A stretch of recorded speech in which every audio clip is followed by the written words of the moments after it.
Hi everyone, सो आज हम करने वाले हैं अपना प्लाज्मा मेम्ब्रेन और सेल मेम्ब्रेन के बारे में, जो आपका एक टॉपिक है। सो उसको हम कवर करने वाले हैं। हमने पिछले वीडियो में अपना कर लिया था कवर डिस्कवर्स के नाम और type of organisms. Now we are going to discuss about plasma membrane और सेल मेम्ब्रेन के बारे में डिस्कस करने वाले हैं। सो शुरू करते हैं। सबसे पहले जानो कि प्लाज्मा मेम्ब्रेन होती क्या है। This is the outermost covering of the cell that separates the content of the cell from its external environment. The plasma membrane allow or permits the entry and exit of some of the material in and out of the cell. इसमें हमें कह रखा है कि जो plasma membrane होती है, this is the outermost covering of the cell. मतलब ये सेल है आपका और इसकी सबसे बाहर वाली लेयर होगी, सबसे आउटरमोस्ट, जैसे ऊपर वाली है तो ये क्या हो गया, मतलब ये आपकी ये आपका सेल है और बाहर वाली जो लेयर है उसको हम बोलेंगे प्लाज्मा मेम्ब्रेन। क्या बोलेंगे? बाहर वाली लेयर को सेल की प्लाज्मा मेम्ब्रेन बोलेंगे। और वो क्या करती है, जो प्लाज्मा मेम्ब्रेन होती है, बाहर वाली जो लेयर होती है, वो सेल को क्या करती है, मतलब वो अलो करती है। और मतलब जो प्लाज्मा मेम्ब्रेन होती है वो अलो या फिर परमिट करती है, कुछ चीज़ों को अंदर आने देती है और कुछ को बाहर जाने देती है। मतलब वो परमिशन देती है, जैसे कुछ चीज़ सेल के अंदर आएंगी और कुछ चीज़ बाहर जाएंगी सेल के। तो ये क्या होती है, जो सेल मेम्ब्रेन होती है, मतलब बाहर सेल के सेल मेम्ब्रेन भी होती है और प्लाज्मा मेम्ब्रेन भी होती है। सेल के बाहर क्या होती है, प्लाज्मा मेम्ब्रेन भी होती है और सेल मेम्ब्रेन भी होती है। सेल मेम्ब्रेन को हम क्या बोलते हैं, सेल मेम्ब्रेन को हम सिलेक्टिवली परमेबल मेम्ब्रेन बोलते हैं, क्योंकि वो कुछ चीज़ों को सिलेक्ट करती हो, कुछ को बाहर जाने देती है, कुछ को अंदर आने देती है।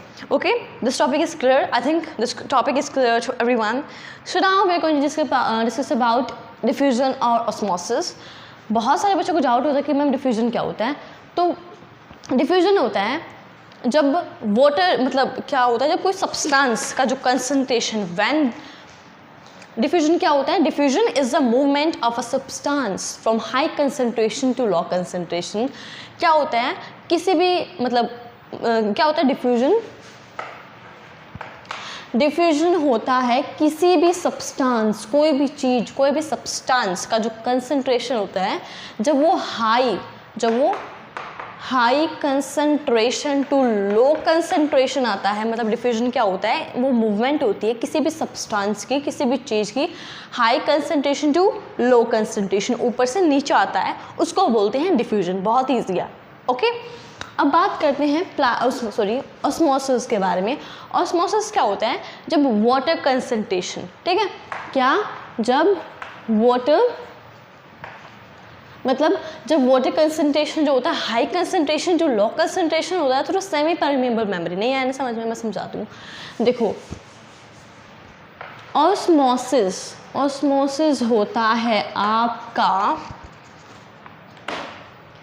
जब water high concentration to low concentration पे आता है। जब कोई वाटर मूवमेंट होती है, पानी की मूवमेंट होती है, जब वो high concentration to low concentration आएगी, किसके थ्रू, सेमी परमेबल के थ्रू, उसको हम बोलते हैं ऑस्मोसिस। ठीक है, क्या होता है डिफ्यूजन? क्या होता है डिफ्यूजन? जो होता है, diffusion is a movement of substance, किसी भी सब्सटेंस के movement from high concentration to low concentration, उसको बोलते हैं सिंपल डिफ्यूजन। बात करें ऑस्मोसिस की, जब वाटर होता है, osmosis is a movement of water, पानी की मूवमेंट होती है high concentration to low concentration through semi permeable. ठीक है, सेमी परमेबल ये किसके लिए होता है, आपका ऑस्मोसिस के लिए होता है। किसके लिए होता है, आपका ऑस्मोसिस के लिए होता है। अब बात करते हैं 3 टाइप ऑफ सॉल्यूशन, आपने पढ़े होंगे अपनी क्लासेस में। ठीक है, तो 3 टाइप ऑफ सॉल्यूशन कौन कौन से होते हैं?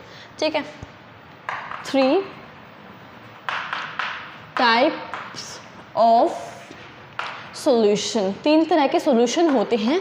पहला होता है आपका हाइपोटोनिक, ठीक है, दूसरा होता है आपका आइसोटोनिक और तीसरा होता है आपका हाइपरटोनिक।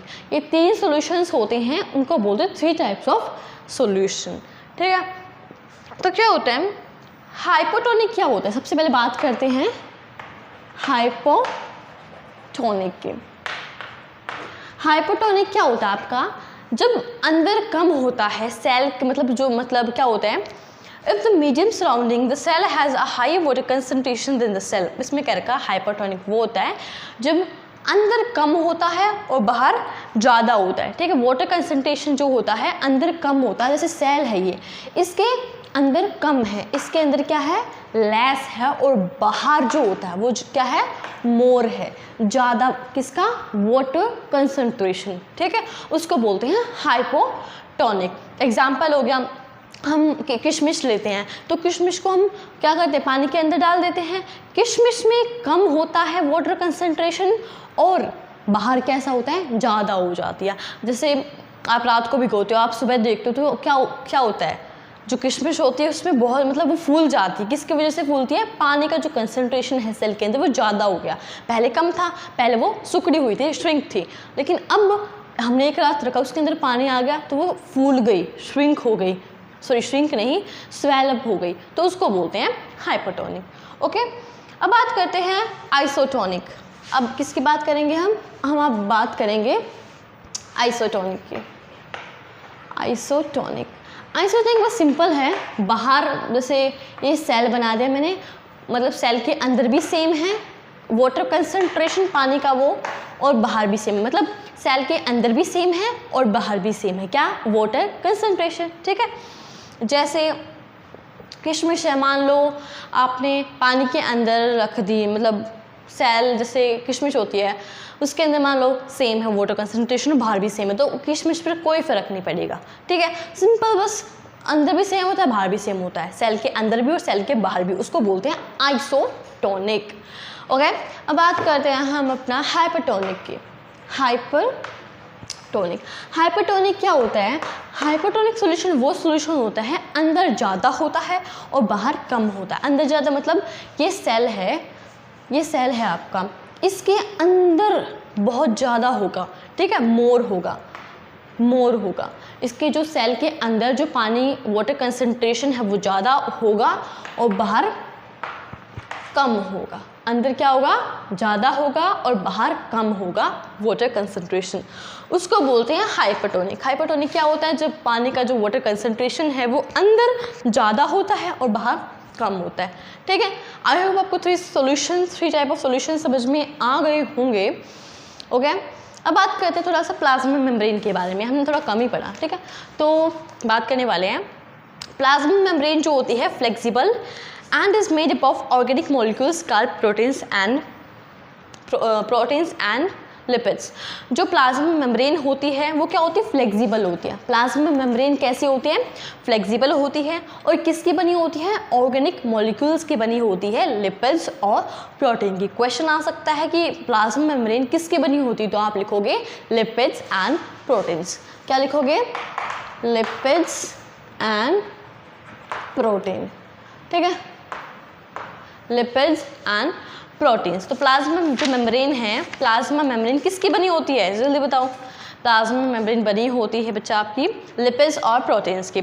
तो जो प्लाज्मा मेम्ब्रेन होती है वो फ्लेक्सिबल होती है और किसकी बनी होती है, made up of organic molecules, उसको बोलते हैं लिपिड्स एंड प्रोटीन्स, ठीक है। अब जो प्लाज्मा मेम्ब्रेन है only through an electron microscope, हम मतलब सिंपल वही है कि प्लाज्मा मेम्ब्रेन को हम अपनी आंखों से नहीं देख सकते हैं, अपनी नंगी आंखों से नहीं देख सकते हैं, उसके लिए हमें माइक्रोस्कोप की ज़रूरत होती है।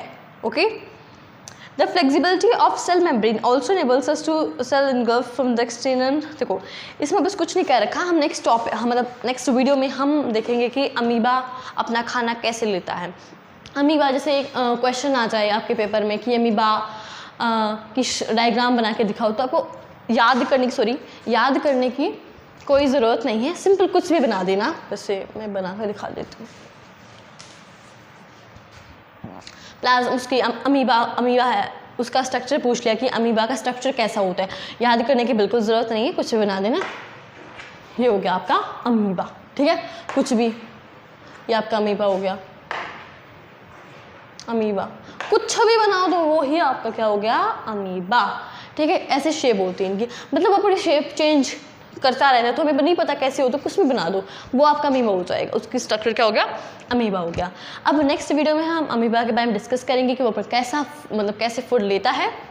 ओके, तो आई होप आप इसको सभी को ये जो मैंने पढ़ाया है समझ में आ गया होगा। ठीक है, तो आप मुझे कमेंट में एक आंसर बताना, मतलब मैं क्वेश्चन बता रही हूँ, आपको बताना है, पूछूं तो आपको मुझे बताना है, अभी हम उससे रिलेटेड करेंगे। What is the difference between hypertonic solution and hypertonic solution, इसके बारे में बताना है।